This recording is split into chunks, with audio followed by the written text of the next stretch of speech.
This is the story of Stranger Things in 3 minutes. Let's begin! Hawkins, Indiana in the 1970s. The federal government funds a project called MK Ultra, which was a research program attempting to develop mind control techniques through scientific experiments. In charge of the project is Dr. Martin Brenner. One volunteer, by the name of Terry Ives, is pregnant while undergoing these tests and gives birth to a girl named Jane. Brenner kidnaps Jane at birth, and when Terry attempts to take Jane back, she is apprehended and gets her brain roasted by Brenner. Brenner raises Jane in the Hawkins lab, giving her the name 11. She is experimented on extensively for her inherited psychokinetic powers. During the test, 11 comes into contact with a monster. Brenner tasks 11 with investigating, but opens a gate to the monster's dimension.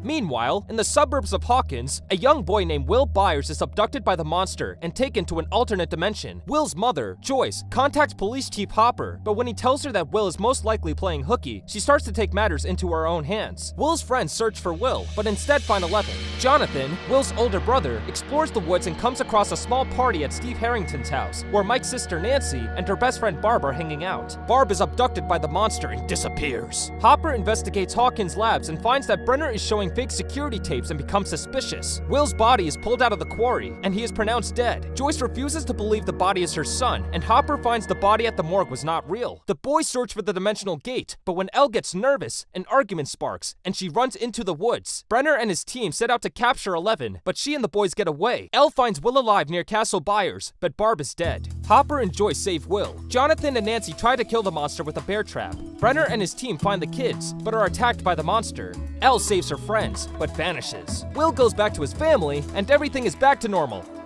But not really. Elle, wandering lost in the woods, makes it to Hopper's grandfather's cabin, where Hopper takes care of her. A year later, the boys try to adjust to normal life. A girl named Max moves to Hawkins and makes friends with the boys. Barb's parents still try to find where she may have run off to, unaware of the events that led to Barb's death. Hopper investigates widespread rot over the town's crops. Will has a hallucination triggered by Dustin's pet monster and becomes possessed. Nancy and Jonathan records Hawkins officials' admittance to involvement with covering up Barb's death. Hopper gets trapped in an underground interdimensional tunnel, but Will and Joyce's new boyfriend save him. While exterminating the tunnel, Will collapses and suffers memory loss. Will tasks Hawkins agents to investigate a part of the map that ends up being a trap.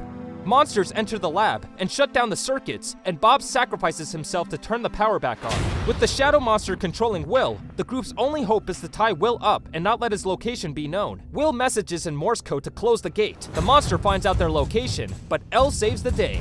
Joyce and Jonathan overheat Will, and the virus escapes. The boys and Steve lure the pack of monsters to the tunnel, away from the lab, while Elle closes the gate. The lab is shut down for good, the school dance is a success, and Hopper is given a birth certificate, making him the legal guardian of 11. And that's Stranger Things in 3 minutes.